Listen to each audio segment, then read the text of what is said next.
No, I just wanted to.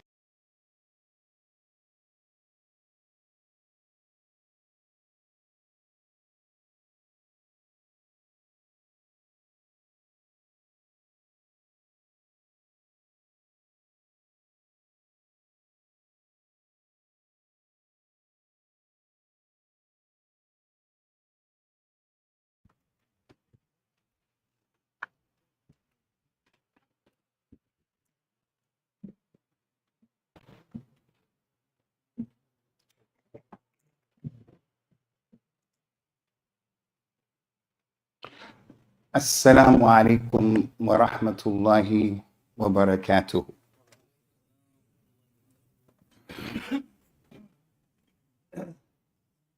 Allahu Akbar, Allahu Akbar.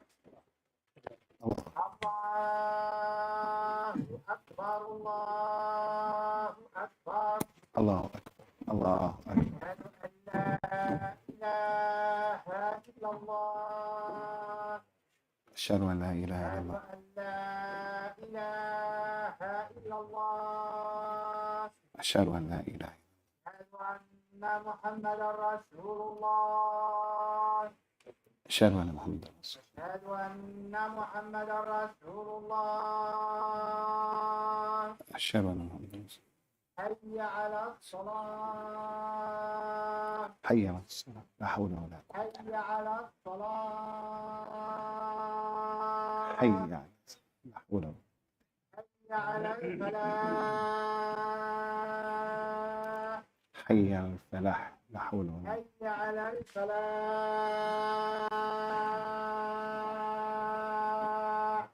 حي على الفلاح. الله أكبر، الله أكبر. الله أكبر. الله أكبر. لا إله إلا الله. لا إله إلا. اللهم صل على محمد وعلى آل محمد كما صليت على إبراهيم. اللهم بارك على محمد وعلى آل محمد كما باركت على إبراهيم وعلى آل. اللهم رب هذه الدعوة التامة آت محمد أنا الحمد لله نحمده ونستعينه ونستغفره ونعوذ بالله من شرور أنفسنا ومن سيئات أعمالنا. من يهده الله فلا مضل له ومن يضلل فلا هادي له. وأشهد أن لا إله إلا الله وحده لا شريك له. وأشهد أن محمدا عبده ورسوله صلوات الله وسلامه عليه تسليما كثيرا. أما بعد، إن خير الكلام كلام الله وخير الهدى هدى رسول الله صلى الله عليه وسلم وشر الأمور محدثاتها وكل محدثة بدعة وكل بدعة ضلالة وكل ضلالة في النار. Last week we mentioned the issue of the obligation of defending the Nabi of Islam sallallahu alaihi wasallam. And in addressing that issue, we mentioned that all of the prophets and all of the messengers, may Allah's salawat forever be upon all of them, they all were held responsible and accountable in their religion to do the same thing. Although they had some differences in their sharia, as Allah mentioned, لِكُلٍّ جَعَلْنَا مِنْكُمْ شِرْعَةً وَمِنْهَاجًا. He mentioned to the prophets and the messengers about them, to us, that He has given a sharia, legislation, and a minhaj, a methodology, to every prophet and messenger. And then when Muhammad came, sallallahu alaihi wasallam, he completed all of that. His book, the Quran, is muhaymin on all of the books. So some of the prophets before, starting off with Adam, all the way to Isa ibn Maryam. Some of the messengers started off with Nuh, all the way to Isa ibn Maryam. Salawatullahi wassalamu alayhim ajma'in. They used to have some things that was halal for them, and they're not halal for us. Like Adam's children. Adam's children were allowed to marry each other because of the situation. They were the only people living. That's their Sharia. Now in this Sharia, that's not permissible. So they had things that were halal for them, haram for us. We have things that are halal for us, haram for them. Bani Israel, if one of them made a sin and he wanted to make tawbah to Allah, they would have to kill themselves. They would have to commit suicide.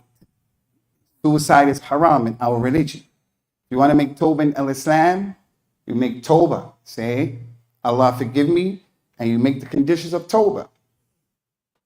But there are some things, and this is special for you young brothers who are here, you young Muslims, pay attention.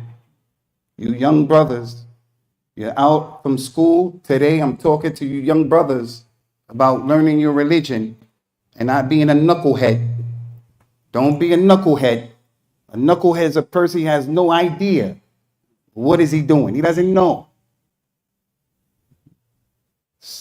The prophets and the messengers, may Allah's peace and blessings be upon all of them. There were a number of things that they all gave dawah to because it was so important. The 5 arkan of al-Islam, the shahadatain, the salat, az-zakat, Sawm and Hajj, all of the prophets and the messengers called to that. All of them called to the oneness of Allah. All of them prayed. Rasulullah said in an authentic hadith, sallallahu alaihi wasallam, all of the prophets and all of the messengers, when they used to pray, they used to hold their left hand with their right hand in prayer. All of them made salah. All of them fasted. The way we fast in Ramadan, they all fasted.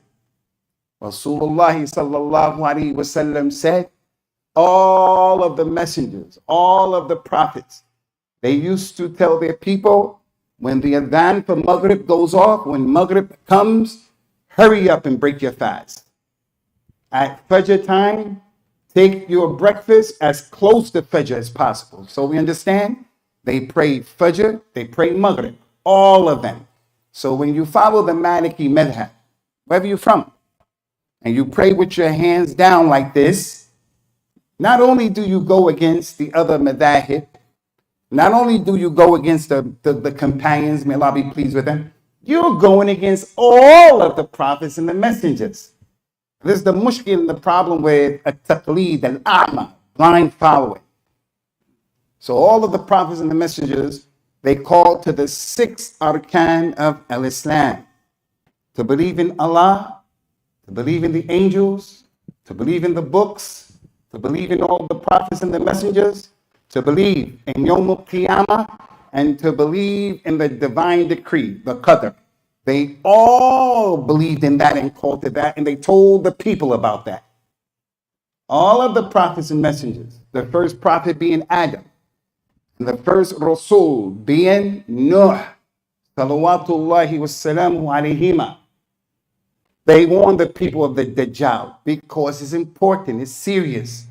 Adam is the first person. He told his children. He told their children. And as the people kept growing, Idris, they told the people, Ma min nabiyyin illa wa qad haddara qawmuhu min sharr al-masih ad-dajjal. There was no Nabi except he warned his people about the evil of the Masih ad-Dajjal. It's not a joke. Amen. Listen to what I'm telling you, young brothers. Don't be a knucklehead and pay attention to what I'm telling you. I'm going to stop you after this. I'm going to ask you some questions outside. And if you think that sun is hot, I'm going to give you something hot. Pay attention, Shabbat.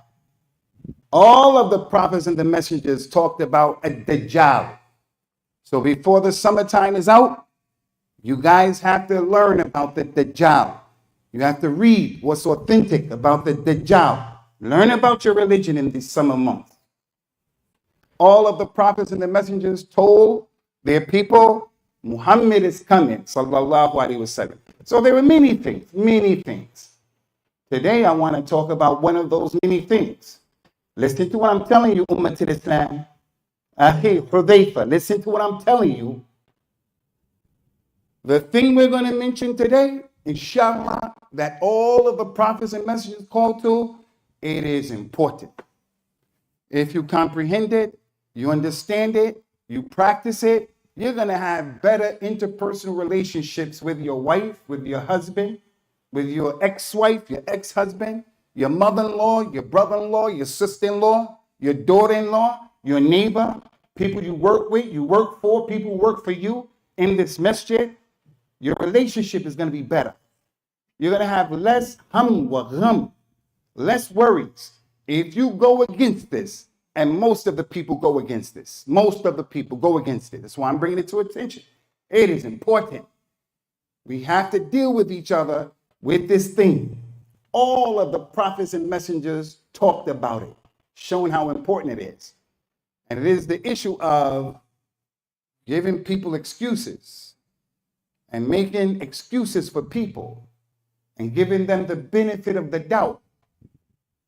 The Eid is going to come, inshallah, like the ages past.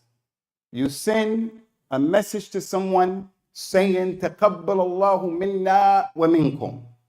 Eidukum Mubarak. You send that to him. He doesn't respond to your text message, and you get mad, and you get upset, and you say, Laqad tajahalani. He disrespected me. He doesn't respect me. Brother, give him excuses. He got a billion other Eid messages. He didn't mean to do that. He looked at you a particular way, and you give the worst ta'wil and explanation for why he looked at you like that. You're going to cause yourself to have a heart attack when you don't give people excuses. These little children, these youngsters, who we don't want them to be knuckleheads, you have to give them excuses. Why do they behave like that? Because they're young. Hudayfa doesn't understand. He doesn't understand the qima of money or time. He doesn't really understand at this point many things. So therefore, you have to give him an excuse. Your wife, my wife, they have that time of the month. She may say something to you and return a kalam to you with disrespect. She didn't mean it. It's that time of the month. Akramakumullah. You have to give people the benefit of the doubt and give them excuses. It's important. It is really important. The Nabi of Islam told us about the issue, sallallahu alayhi wa sallam, La ahadu al-udhru ahabbu ilayhi min Allah wa min ajli dhalika ba'atha al-mubashirin wa mundhirin. There is no one who loves giving people excuses more than Allah.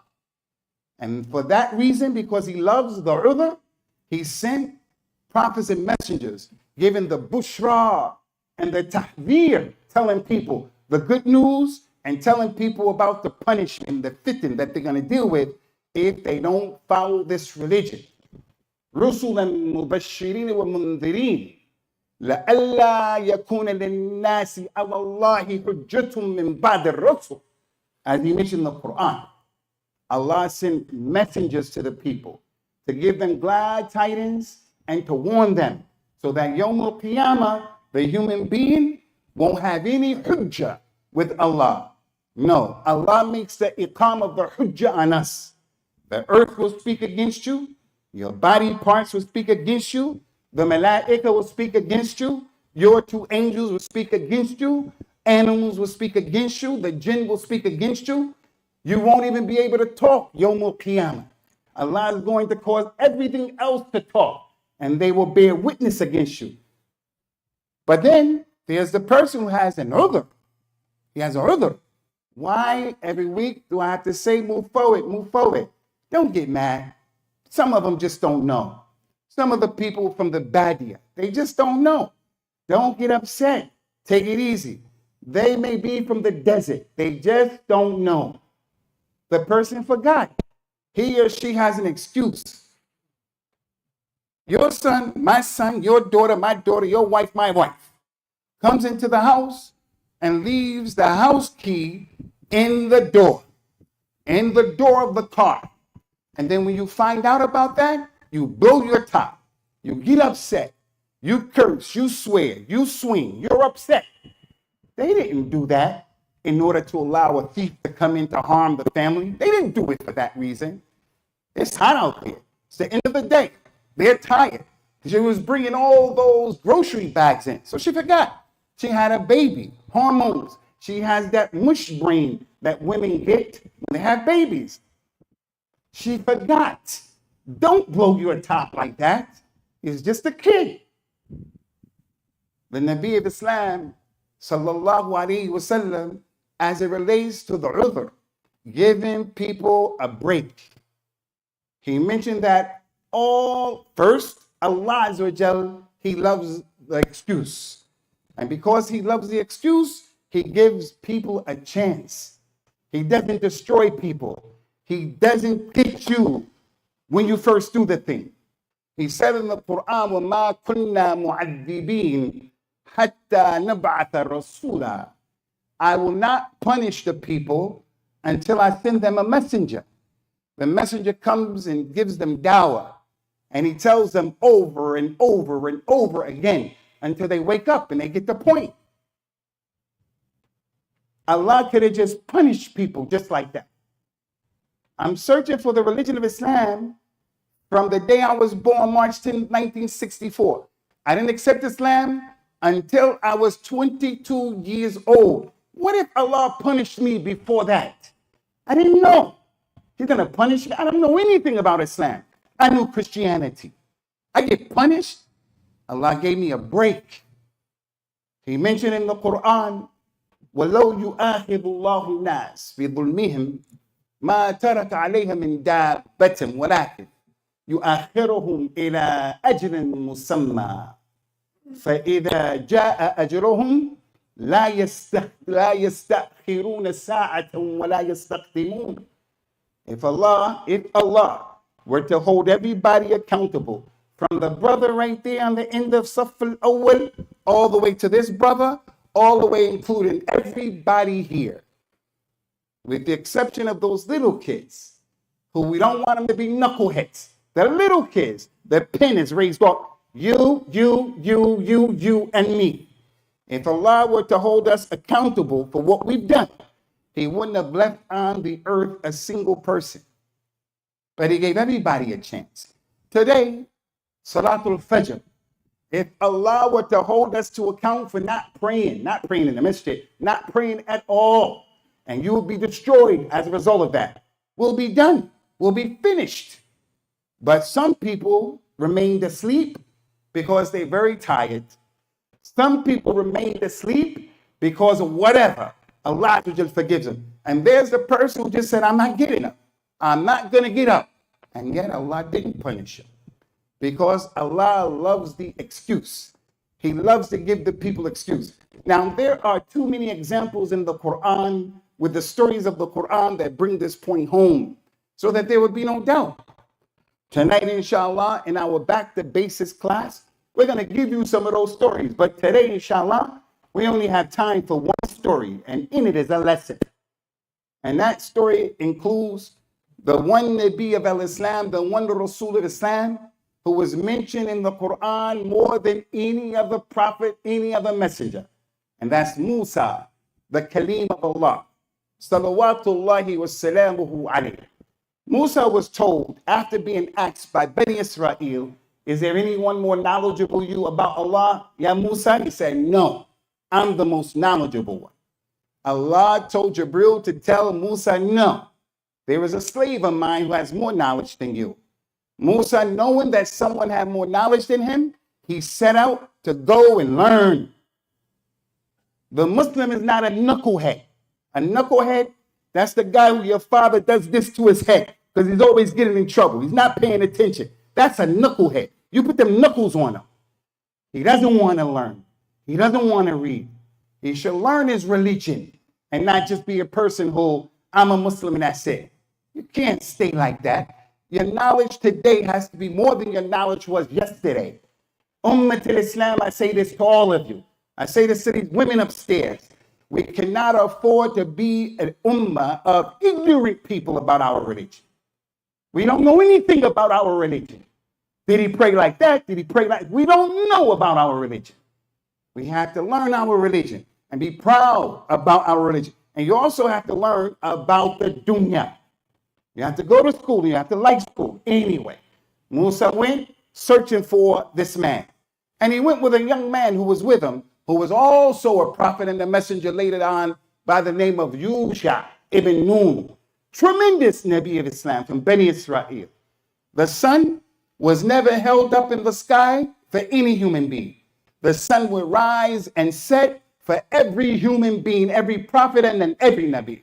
But there was one prophet, Allah caused the sun to stop and to say, stay in the sky, not move.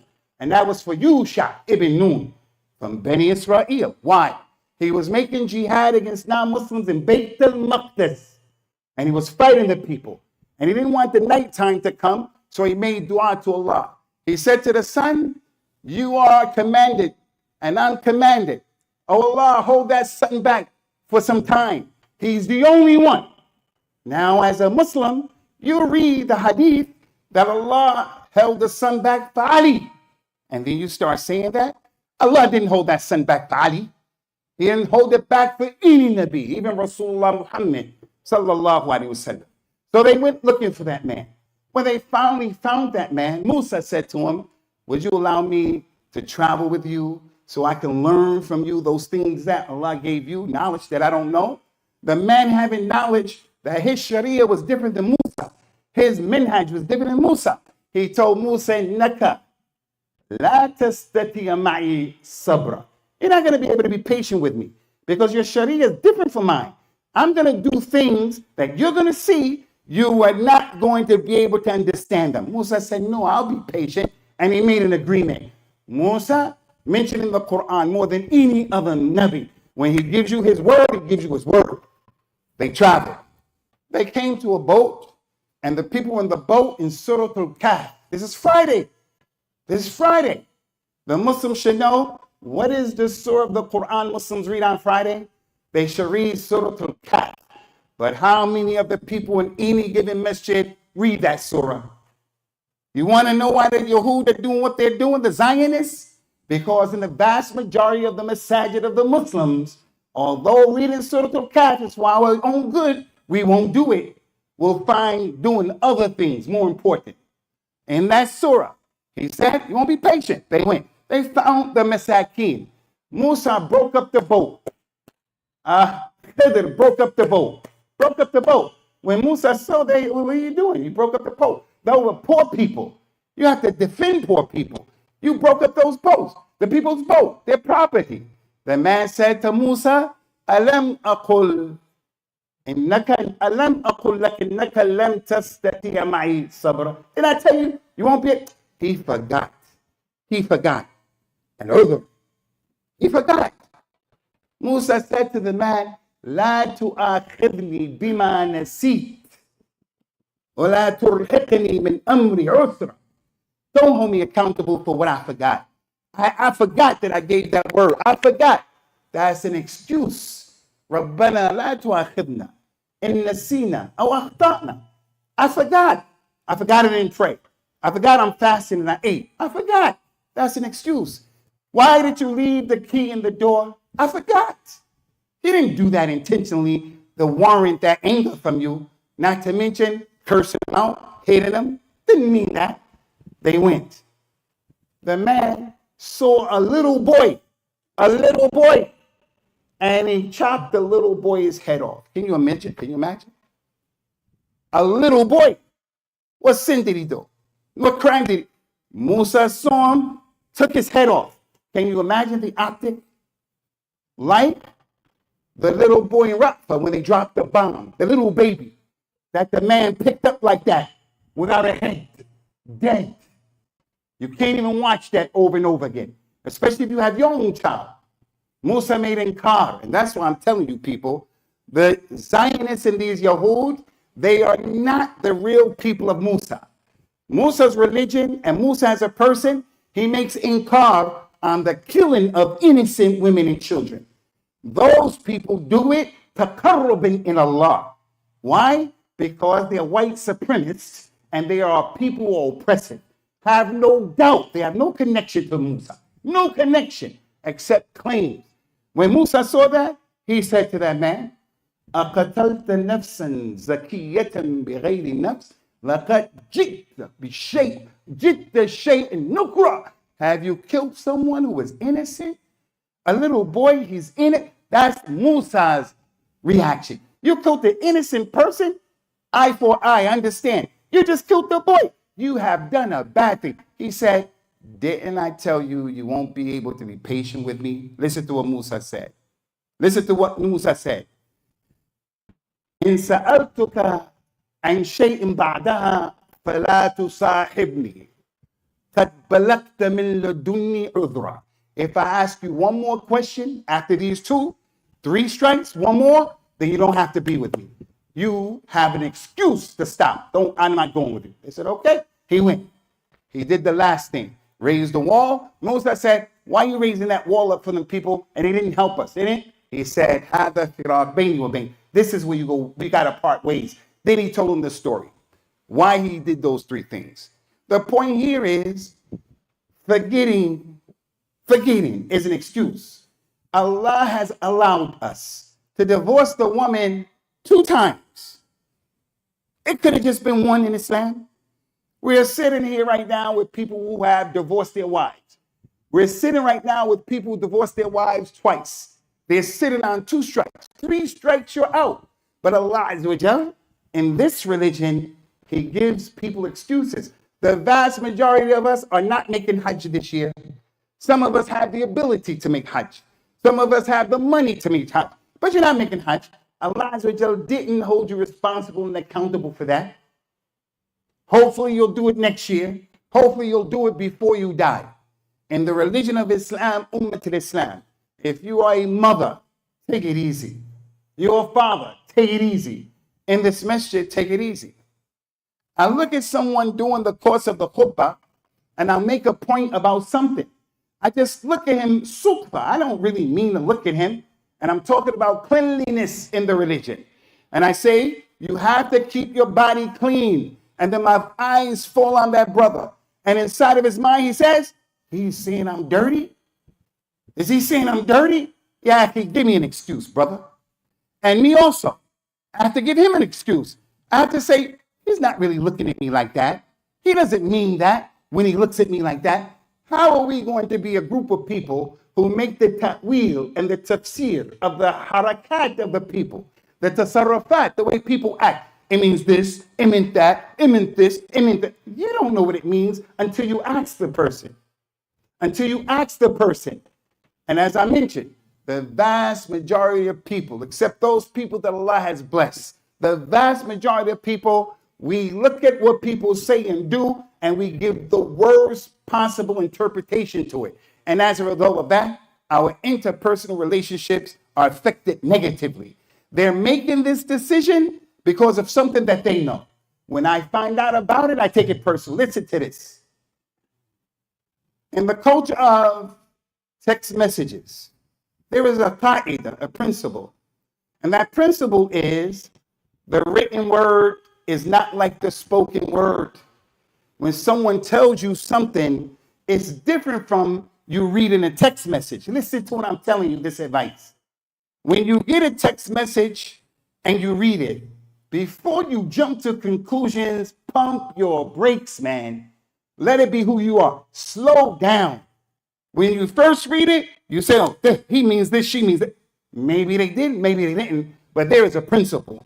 The written word is not like the spoken word. If that person told you those same words and you were talking to him and you saw his facial expressions and his body language, you would have no doubt he didn't mean anything evil by that. So slow down and take it easy as it relates to those issues. Before sitting down, inshallah, Ummah al-Islam, fear Allah and stop being a complicated human being. You are a complicated person, Ahi. Always taking people's actions with the worst possible interpretation. And as a result of that, people look at you as being complicated. And people don't want to deal with you because you're complicated. Now, don't sit there in the audience and say, I'm talking about you. I'm not talking about you. I'll come up and do the khutbah next week about divorce and the dangers of divorce. Someone who having a problem with his wife, he says he's giving that khutbah because my wife called him. Your wife didn't call me, man. I just gave that khutbah because of that. And even if she did call, and we're doing the khutbah about that topic, it is not against you. It's for you. It's for the one who's not even married. Ummat al-Islam, let us fear Allah as it relates to this issue. Give people not one excuse, but give them 1,000 excuses why they did this and why they didn't do it and why they did that and why they didn't. Give them 1,000 excuses. أقول قولي هذا واستغفر الله لي ولكم ونسأل الله تعالى التوفيق والسداد.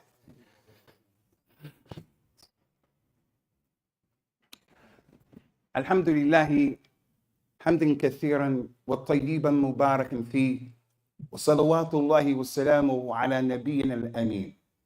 I want to stand here today, Ikhwani, and I say that Allah Azza wa Jal has given Bani Israel a lot of excuses and gave them a lot of chances.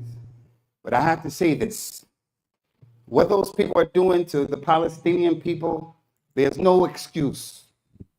America and the West, who are complicit with what's going on, there's no excuse for what they're doing. These people are uncivilized, and they're a group of people who are shayateen al-ins. The Zionists who are doing what they're doing, they're uncivilized. So don't be surprised. Feel sad, be disturbed about it, but don't be surprised. Their situation has been mentioned to us in complete, with clearness and clarity, how they are. Nowhere in the world someone can tell a group of people, move over here, and then you're going to bomb innocent children, women, men, people, and then turn around and use that media and say, we're looking for Hamas. We're looking for everybody in this masjid is Hamas. Everybody in Raqqa is Hamas. Everybody in Gaza is Hamas. Every Palestinian is Hamas. And even if you're dealing with the Hamas issue, Hamas is your creation. Even if you're dealing with the Hamas issue, Hamas is just trying to scream out to say to you, stop doing what you're doing to our people. And then your media has the nerve to come and say, we're looking for Hamas. You people are animals. And you want to look at us? I tell you people, Muslim, you people love them and they don't love you. You love them and they don't love you. You need to love yourself and love your religion. Love yourself and love Allah and love the religion that we're on. And our religion is a religion of giving people excuses, even non-Muslims, giving them excuses. May Allah subhanahu wa ta'ala help our brothers and sisters in that place who are being killed like that. And may Allah ta'ala Yawm al-Qiyamah call all of those people who have been killed like that to get supreme joy when he takes revenge from the people who did that. May Allah ta'ala give sabr and yaqeen to those people who have been wounded and those people, mothers and fathers and relatives who are seeing this going on. And may Allah forgive us, our ummah, for not making more dua for them. May Allah forgive us for not doing all the what we can do to help them, being indifferent, not enjoying the ni'mah that Allah has given us, security, food, clothes. May Allah make us, and we can't get up to pray. We can't get up to pray. People in Gaza, people in these places are praying Salatul Jumu'ah. They don't even have to pray Jumu'ah. Bomb can come up. They don't even have to pray Jumu'ah, but they come and they gather up to pray Jumu'ah. We have people, we can't come. We can't pray Jumu'ah. May Allah forgive us, forgive this ummah, and may He make us of those people who follow this religion correctly, and may He continue to give us excuses. Aqim as-salah, yarhamakumullah.